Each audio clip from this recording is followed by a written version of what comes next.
Welcome to the Ben Mulroney Show, and welcome to one of my favorite segments of the week. It's the cleansing tonic. We talk about politics before, we talk about politics after, so the dilemma is the moment where we can just level set, enjoy ourselves, and solve your problems. But we can't do it without you. You've got to email us at askben@chorusend.com. Let us know what your personal problem is, and then we will endeavor to solve it. I can't promise that we will make your life better, but we will try. And this week we are joined by someone new to two people who are new to the Dilemma panel, but not new to the show. Candice Bergen, the former leader of the Conservative Party and MP. Candice, welcome.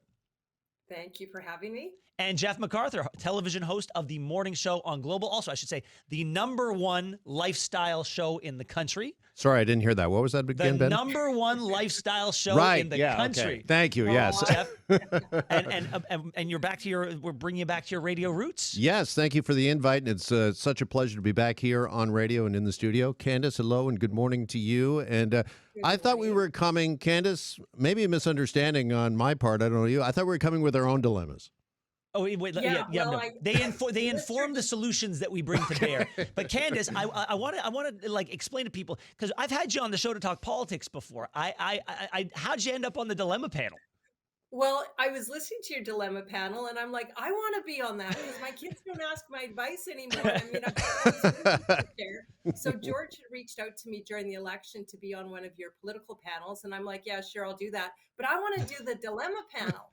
So he said, all right, I'll put you down on the list. I guess there's a list of people who want to do this one. All right, we're going to jump in with both feet, shall we? I will start reading right now. Dear Ben, I found myself in a bit of a social minefield. One of my closest friends is getting married on the same day as my cousin.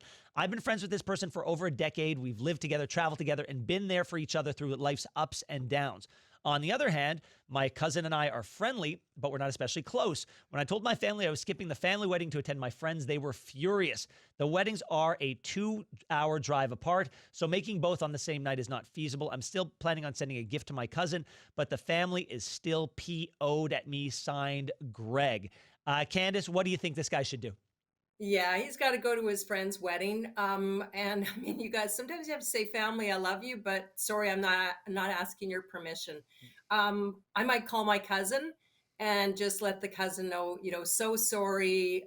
Hoping you'll have a great day. And then tell your family, hey, the cousin's okay with it. So don't worry, mind your own business. Yeah, Jeff, I mean, if your ride or die is your ride or die. Well, yeah, but what's the old saying? Blood is thicker than water, right, Ben? So, I mean, this is a family wedding. We don't even know if this is a first cousin. This might be a third cousin. Still family. Sure. Still family. Yeah, but you're not betraying your family by not going to the wedding. If you're sending a present and you're wishing them well, it's not like you're actively working on the demise of your cousin's wedding. But I think you got to be there, and I think you can do both, because did he say it's a 2-hour drive? Yeah. Come on. 2 hours. That's not asking too much between ceremonies. He can do both. You're saying you would go to one wedding, absolutely, drive 2 hours, and go to another wedding, even though you don't want to go to the second wedding. Yeah, I might not even want to go to the first wedding, to be honest. But no, Candice, I don't know about you, but I feel this sounds like you're having a hard time making a decision. You got to make a decision. You got to stick with it. You got to stand up for what your decision is. That's it. I'm being typically Canadian. I'm trying to find the middle ground, the middle road. The middle road, You're trying to make everybody happy except for you. Yes. Yeah. Exactly. Yeah, but see, Ben, that day is not about me. It's about the others, right? And you've got it is two about people. you. No, it's about them and celebrating them. Yes. Your friend. Your So, friend matters to you. I would say, here's what you got to do is pick the better party to be at later. So you look at it and you go, oh, that's fair. Whose party is going to be better? Is it going to be the friend? Is it going to be my cousin? Yeah. And if it's your friend, you go to the cousin's wedding first. You bail out of there around like 6, 7, 9, 9:30. You're arriving at the friend's wedding, and the party is just starting and happening, Actually, and everybody's Candice, happy. That's not a bad idea. That's not a bad idea. I think you guys got the popular show. All right, here we go with the next dilemma. This is a classic Reddit. Am I the a-hole for telling my coworker her kids are none of my business? School holidays are coming up, and I have a coworker panicking as she left it too late to book vacation slots. My company has a rule where no more than 3 workers can leave at the same time for vacation. I already filled in my vacation slot months ago, and I haven't taken in any in nearly a year. I'm single and unmarried and in my 30s. The company told my coworker that her only way to get her vacation is to get one of us who already had our vacation time approved to trade with her. Of course, I'm the only single one, and she came to me. She tried explaining gently at first that her kids were really looking forward to going to Disneyland and that everything is already booked. And if I can give up my vacation spot to her, I told her no, as I too already had my vacation booked. She got really pushy and kept on trying to insist I gave her my vacation spot, saying my kids would be so disappointed. I blew up at her after the fourth or fifth time, telling her that her kids are going to be disappointed. It's none of my business. Am I the a-hole? Candice. Well, I'd say the damage is done if you already blew up at her. You're going to have problems with your work relationship with this woman. Seriously, if this woman already had her vacation booked, I wouldn't expect her to change it for any reason. But, in the interest of getting along with somebody and being kind, if she could change her vacation and let this woman have it so the kids could go to Disneyland, it just helps all around, right? You could be right and not be right. So I would say, but I think the damage is done. If she said no, and your kids aren't my problem, all of that, there's probably something deeper too, Ben. Yeah. Usually there's something more going on. And there's probably something deeper in this dilemma. I don't know. Like, she asked 4 or 5 times. I mean, that's pushy. Everyone has to book their own vacation. It seems like it's a first come, first serve sort of situation. And we value our time off. It's that whole work-life balance. And she's asking you to prioritize her needs over yours. I don't know that he's the a-hole or she's the a-hole. Right. Having said that, though, who is the a-hole for booking their entire vacation before they got the time off? Correct. That's exactly right. Let's start there, shall we? I mean, who goes and books airline fare, Disney passes, all of that stuff, and is like, oh, did I forget something? Yeah. Oh, yeah, I don't have the time off yet. Yeah. Yeah. I wouldn't have been this rude, but I would have said, this is a you problem, not a me problem. Mm-hmm. Having said that, is absolutely true. Yeah. Sorry, go ahead, no, Jeff. I was just going to say, having said that, not having kids of my own, I've got like a soft spot for that and for this employee and worker. And if I could, I would take the step back and switch, because I think my plans, my individual plans, are a lot easier to change up, switch up than the family plans. Love to see the kids go to Disney. I'm sure to be a highlight for them and the family. My only proviso, if you will, of this is if I got to cancel things that I've already booked and I can't get refunds, then you got to make me whole. Yeah, you got to make. Yeah, somebody's got to. Me big time. Somebody's gonna have to pay you back. Time. And I also think if I'm giving you 5 vacation days, I want 7 in return. Yes, I would drive a hard bargain. But this is the point I'm coming from, not whether the person who booked the holiday, for her kids, she didn't do the right thing. But I'm coming from the position of the person who asked us for an answer, Ben. That's what I'm thinking about. Yeah, I get it. Drive a hard bargain or be the nice person. Yeah, I don't think I'm with you, Candice. You're the a-hole for saying no, and your kids aren't my problem, although I wouldn't phrase it that way. Yeah, I wouldn't phrase it that way either. But I'd also want to be a good teammate, because this is somebody that you spend, 48 weeks of the year with, that maybe you need to rely on to get some jobs and tasks done, and you need that good working relationship. Yeah, but you're not the one ruining it. It's the other person with the kids coming and pushing and pushing and pushing, asking 3, 4, 5 times. At that point, you throw up your hands and say, you got to back off because I'm going on vacation. True. Yeah, there's something more going on here. And I think there's something more. And Candice, listen, I appreciate the idea of, do you want to be right or do you want to be happy? But that's within the confines of one's home and with a wife and a husband and kids. That's where you can't escape. At work, no. At work, that's why you have HR departments at work. Yeah. Well, having said that, though, a lot of us spend more time at work than we do at home and with our work spouses than we do our actual spouses. That's your job, Ben. I know my job I used to have was you want to get along with it. All right, guys, don't go anywhere. We got more with the Dilemma panel right after the break on the Ben Mulroney Show.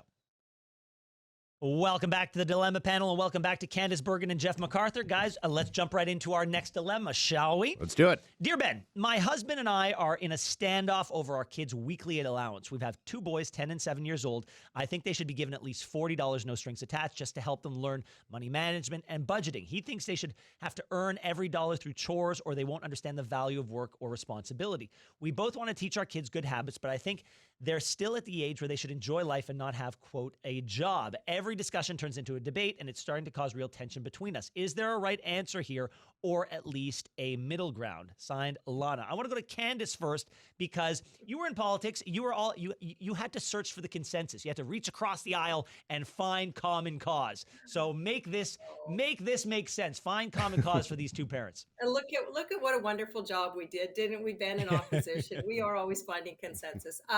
No, I'm going to put my mom hat on first. And I think you should teach your kids how to work and the value of money. So I would probably be on the side of dad. However, again, I have a feeling with this couple, it might be more than just this issue. It's probably deeper and all of that stuff. So I think there is a compromise, right? Give the boys or the kids, you automatically get $10 a week or $10 a month, whatever it is, just for being such a wonderful child. But the other part you have to earn. You got to walk the dog, take the garbage out, do the dishes. So I think there is a compromise, but I would be more on the side of make them earn their money. Yeah. They will never regret it. You will never regret it as a parent. Jeff, I kind of like that idea. A flat fee for just being in the flat family fee of $10. And if you want more, you have to earn it. Yeah. First of all, I'm concerned about Candice because every issue, there's something deeper behind it. Yeah. There always is. Okay. All right. I think, 10 and 7, right, Ben? Yeah. It's kids' age? Yeah.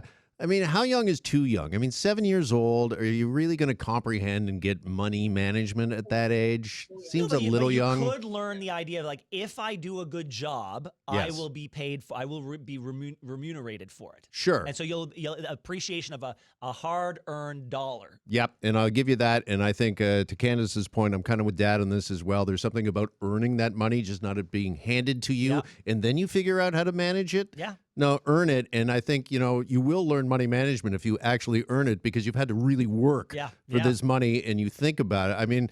I know the argument these days is everything's on tap, so you don't have the physical dollars and you don't feel that pain of spending. And, it's just so easy. Beep. Right? Yeah, exactly. So I think maybe, because I think back, I think I was 11 when I got a paper route. It was my first job, delivering the Hamilton Spectator.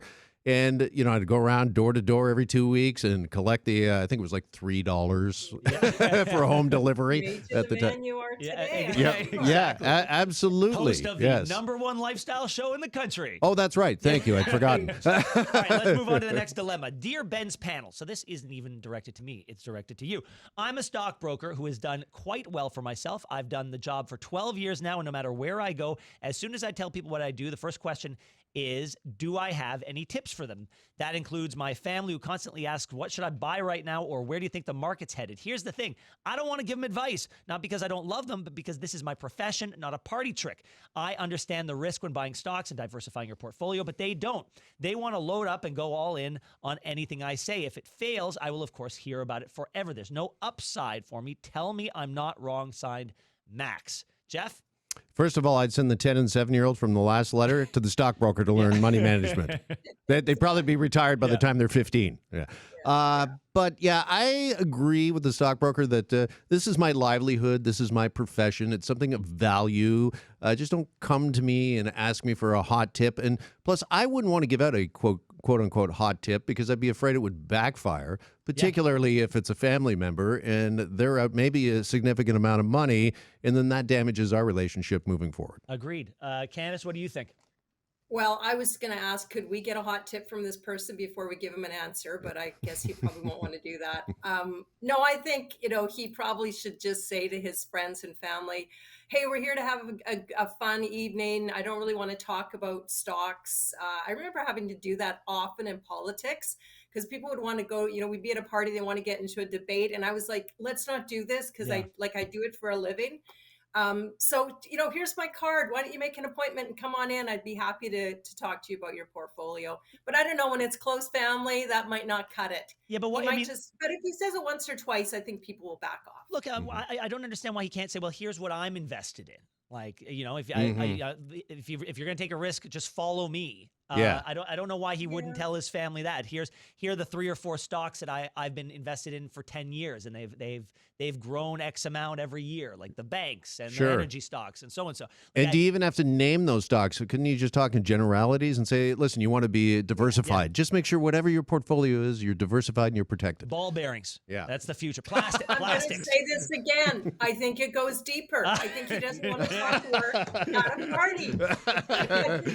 All right. I think he's involved in a Ponzi scheme, and this And goes it could be deeper. that Yeah. also. All Yes. right, dilemma number 5, another am I the a-hole for kicking a family out of our condo pool just because they don't live there. I was enjoying my coffee poolside at our condo on Sunday morning. A mother and her 2 kids arrived who were clearly not residents because they drove up with all their pool stuff in their car and changed in their bathing suits in the bathroom.